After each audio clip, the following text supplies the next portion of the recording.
Toothpaste हमेशा tube में ही क्यों आती है, बोतल में क्यों नहीं, और बिजली के प्लग पर वो तीसरा पिन क्यों होता है।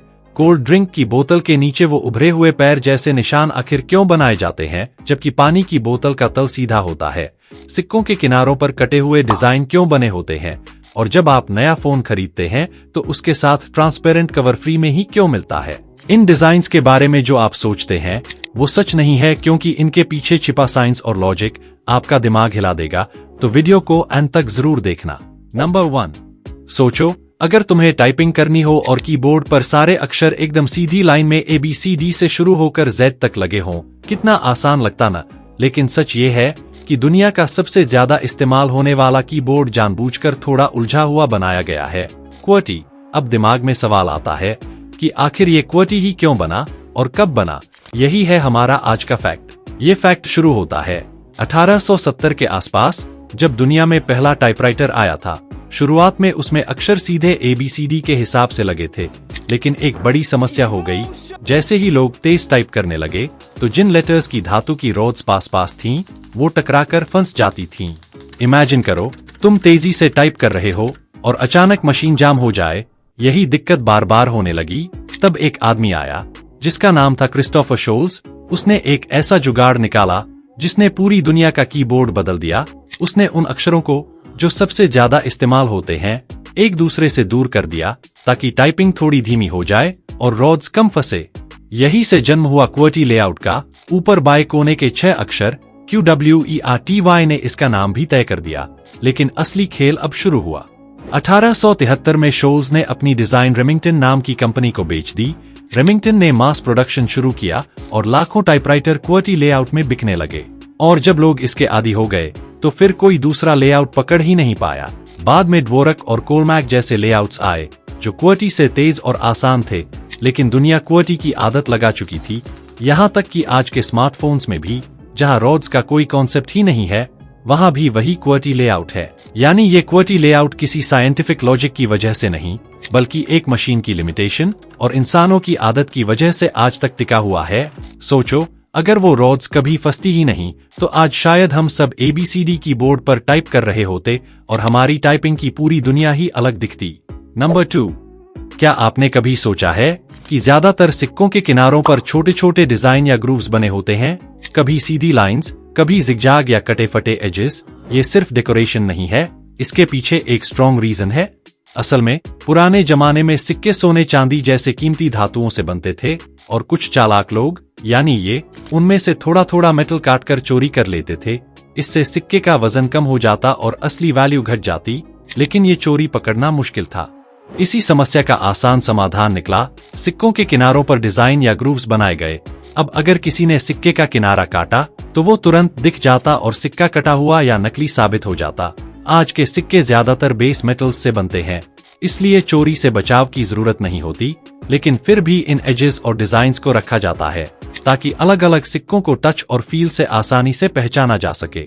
और यही नहीं, ये डिजाइन्स विजुअली इम्पेयर्ड लोगों के लिए भी मददगार हैं, क्योंकि अलग अलग सिक्कों के एजेस अलग अलग होते हैं, जिससे विजुअली इम्पेयर्ड लोग बिना देखे सिर्फ छूकर पहचान सकते हैं कि कौन सा सिक्का उनके हाथ में है। यानी सिक्कों के किनारों का डिजाइन सिर्फ डेकोरेशन नहीं, बल्कि सिक्योरिटी, आइडेंटिफिकेशन और एक्सेसिबिलिटी तीनों का कॉम्बिनेशन है। वीडियो काफी इंटरेस्टिंग होने वाली है, तो वीडियो को लाइक करके चैनल को सब्सक्राइब जरूर कर देना। नंबर 3, अगर आप अपनी पुरानी किताबें देखते हैं तो शायद आपने नोटिस किया होगा कि पन्ने पीले पड़ गए हैं, जबकि उनका कवर अभी भी रंगीन और चमकदार है। क्या आपने कभी सोचा कि ऐसा क्यों होता है? असल में किताबों के पन्नों का रंग सिर्फ कागज का रंग नहीं होता। कागज में सेल्यूलोज नाम का एक पदार्थ होता है जो पेड़ों से बनाया जाता है। इसके अलावा कागज में थोड़े बहुत केमिकल्स और लिग्निन भी होते हैं। जब किताबें समय के साथ हवा, धूप और नमी के संपर्क में आती हैं, तो इन सब्सटेंसेस में केमिकल रिएक्शंस होने लगती हैं। खासकर लिग्निन सूरज की अल्ट्रावायलेट UV लाइट से रिएक्ट करके ऑक्सीडाइज हो जाता है। यही प्रक्रिया पन्नों को पीला और ब्रिटल बना देती है। लेकिन कवर रंगीन क्यों रहता है? इसका रीजन सिंपल है। कवर अक्सर कार्डबोर्ड या प्लास्टिक कोटेड पेपर से बनाया जाता है और उस पर स्पेशल इंक्स और कोटिंग्स लगी होती हैं जो सनलाइट और एयर से बचाव करती हैं। इसलिए कवर कई सालों तक अपना ओरिजिनल रंग बनाए रखता है। नंबर 4, सुबह जब मैं ब्रश कर रहा था तभी मेरे मन में आया एक सिंपल सा सवाल, टूथपेस्ट ट्यूब में ही क्यों आता है? कभी किसी कंपनी ने बोतल ट्राई क्यों नहीं की? तो मैंने सोचा चलो इसके पीछे का सच जानते हैं, और मुझे पता चला इसके पीछे सिर्फ डिजाइन ही नहीं बल्कि साइंस और कन्वीनियंस का कमाल है। असल में टूथपेस्ट को हमेशा ट्यूब में भरने के पीछे बहुत स्ट्रॉन्ग रीजन है। टूथपेस्ट एक विस्कस फ्लूइड है, यानी ये न लिक्विड है न सॉलिड। इसे निकालने के लिए प्रेशर की जरूरत होती है। अब बोतल में अगर टूथपेस्ट भरा जाए तो प्रॉब्लम ये होगी कि हर बार बोतल को उल्टा करके जोर से हिलाना पड़ेगा और आधा पेस्ट अंदर ही फंसा रह जाएगा। लेकिन ट्यूब फ्लेक्सिबल होती है, आप हल्का सा दबाव और पेस्ट आसानी से बाहर आ जाता है। साथ ही ट्यूब की शेप ऐसी होती है कि पेस्ट हवा और बैक्टीरिया से ज्यादा कांटेक्ट में नहीं आता, इसलिए वो लंबे समय तक फ्रेश रहता है। और हाँ, ट्यूब की एक और खासियत है, ये सस्ती, हल्की और ट्रैवल फ्रेंडली होती है। इमेजिन करो अगर हर बार सफर में कांच या प्लास्टिक की बोतल लेकर चलना पड़ता तो कितना झंझट होता है। नंबर 5, सोचो आपने एक ठंडी कोल्ड ड्रिंक की बोतल हाथ में ली, ढक्कन खोला और छनन सी आवाज आई। लेकिन क्या कभी सोचा है कि इस बोतल के नीचे का हिस्सा गोल और पैरों जैसा क्यों बना होता है, जबकि ज्यादातर पानी की बोतलों का तला बिल्कुल सीधा होता है? असल में इसका सबसे बड़ा कारण है दबाव। कोल्ड ड्रिंक में सिर्फ पानी नहीं होता, उसमें कार्बन डाइऑक्साइड गैस भरी जाती है। यही गैस जब अंदर दबकर रहती है तो बोतल के अंदर बहुत ज्यादा प्रेशर बना देती है। अगर बोतल का नीचे का हिस्सा फ्लैट होता तो ये प्रेशर सीधा उसी सतह पर लगता और बोतल या तो टेढ़ी हो जाती या कभी कभी फट भी सकती थी। अब यही वजह है कि कोल्ड ड्रिंक की बोतल को खास डिजाइन दिया जाता है, जिसे कहा जाता है पेटल बेस। इस बेस में 5 या 6 पैरों जैसे हिस्से बने होते हैं। ये डिजाइन दबाव को बराबर बांट देता है, जिससे बोतल ज्यादा मजबूत हो जाती है और आसानी से शेप नहीं बिगाड़ती। लेकिन बस यही नहीं, ये डिजाइन बोतल को खड़ा रहने के लिए 4-5 छोटे छोटे पैरों जैसा सहारा भी देता है। सीधा फ्लैट बेस इतनी गैस के दबाव में अंदर की ओर धंस सकता था, लेकिन पेटल बेस बोतल को मजबूती से खड़ा रखता है, यानी आपके टेबल पर बोतल डगमगाएगी नहीं।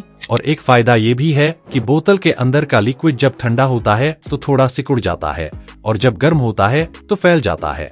इस चेंज को बोतल का कर्व बेस आसानी से संभाल लेता है और प्रोडक्शन के समय ये डिजाइन बनाना आसान और कम खर्चीला भी होता है।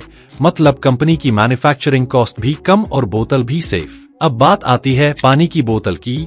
उसमें न तो कार्बन डाइऑक्साइड होती है, ना ही ज्यादा दबाव बनता है, इसलिए ज्यादातर पानी की बोतलों का बेस सीधा फ्लैट बनाया जाता है। लेकिन क्या आपने देखा है कि कुछ पानी की बोतलें भी कोल्ड ड्रिंक जैसी पेटल बेस डिजाइन वाली होती हैं? असल में वो हाई क्वालिटी या ब्रांडेड वाटर बॉटल्स होती हैं, क्योंकि उनका टारगेट होता है बोतल को ज्यादा मजबूत बनाना, ताकि ट्रांसपोर्ट और स्टोरेज के दौरान बोतल आसानी से दबे या मुड़े नहीं। साथ ही दिखने में भी प्रीमियम लगे। यानी पानी की बोतलों में पेटल बेस का यूज प्रेशराइज्ड गैस के लिए नहीं बल्कि स्ट्रेंथ और ड्यूरेबिलिटी के लिए किया जाता है। नंबर 6, सोचिए अगर आपके घर में हर चीज बिजली से चल रही है और आप बस बैठे हैं, लेकिन क्या आप जानते हैं कि एक छोटा सा पिन आपकी और आपके परिवार की सुरक्षा के लिए कितना अहम है? हर इलेक्ट्रिक प्लग में 3 पिन होते हैं, लाइव, न्यूट्रल और अर्थ। अब आप सोच सकते हैं कि 2 पिन से ही बिजली तो चल सकती है, तो तीसरा पिन क्यों बनाया गया है? दरअसल तीसरा पिन यानी अर्थ पिन सुरक्षा का असली हीरो है। अगर कभी किसी उपकरण के अंदर तार टूट जाए या कोई लाइव वायर गलती से उपकरण की धातु बॉडी से संपर्क कर जाए तो उस बॉडी पर करंट आ सकता है, और अगर आप उसे छू लें तो करंट आपके शरीर से होकर गुजर सकता है। अर्थ पिन उस करंट को सीधे जमीन की तरफ भेज देता है। इसे आप ऐसे समझ सकते हैं जैसे बिजली को भागने के लिए एक सुरक्षित रास्ता दिखा दिया गया हो। इससे करंट आपके शरीर से होकर नहीं गुजरता और प्रोटेक्टिव डिवाइस जैसे एमसीबी या फ्यूज काम करके सर्किट को तुरंत कट कर देते हैं, यानी बिजली बंद हो जाती है। इसलिए झटका लगने का खतरा खत्म हो जाता है। बड़े धातु बॉडी वाले उपकरणों में 3 पिन वाले प्लग अनिवार्य हैं। कुछ छोटे उपकरण जैसे प्लास्टिक बॉडी वाले चार्जर या छोटे मशीनें डबल इंसुलेटेड होती हैं, इन्हें अर्थ पिन की जरूरत नहीं होती, इसलिए वे 2 पिन से भी आसानी से चल जाते हैं। याद रखिए, 3 पिन सिर्फ दिखावे के लिए नहीं होते, यह एक छोटी सी सेफ्टी शील्ड है जो बड़ी समस्या होने से पहले रोक देती है। नंबर 7, क्या आपने कभी ध्यान दिया है जब आप नया फोन खरीदते हैं तो उसके साथ अक्सर एक ट्रांसपेरेंट कवर फ्री दिया जाता है? लेकिन सोचिए ऐसा क्यों होता है? असल में रीजन बहुत सिंपल है। कंपनी चाहती है कि आपका नया फोन स्क्रैचेस और माइनर डैमेज से बचा रहे। ट्रांसपेरेंट कवर यूज करने से फोन का ओरिजिनल डिजाइन भी दिखता रहता है और स्क्रीन या बैक पैनल की चमक भी बनी रहती है। इसके अलावा ये कवर सिर्फ सुरक्षा के लिए नहीं है, बल्कि कस्टमर को ये भी दिखाता है कि कंपनी अपने प्रोडक्ट की केयर करती है। कई बार नया फोन खरीदते ही लोग तुरंत कवर लगाते हैं ताकि वो उसे लंबे समय तक न्यू जैसा बनाए रख सकें। इसी वजह से brand transparent cover free provide करते हैं ताकि यूजर का एक्सपीरियंस अच्छा रहे और फोन ज्यादा ड्यूरेबल लगे। और सच कहूं तो ये एक सटल मार्केटिंग ट्रिक भी है, क्योंकि यूजर जब कवर लगाकर फोन यूज करता है तो ब्रांड की विजिबिलिटी भी बनी रहती है। और हाँ, क्या आपने कभी सोचा है कि कुछ समय बाद आपका मोबाइल कवर पीला क्यों पड़ जाता है? इसका असली राज जानने के लिए ये वीडियो जरूर देखें।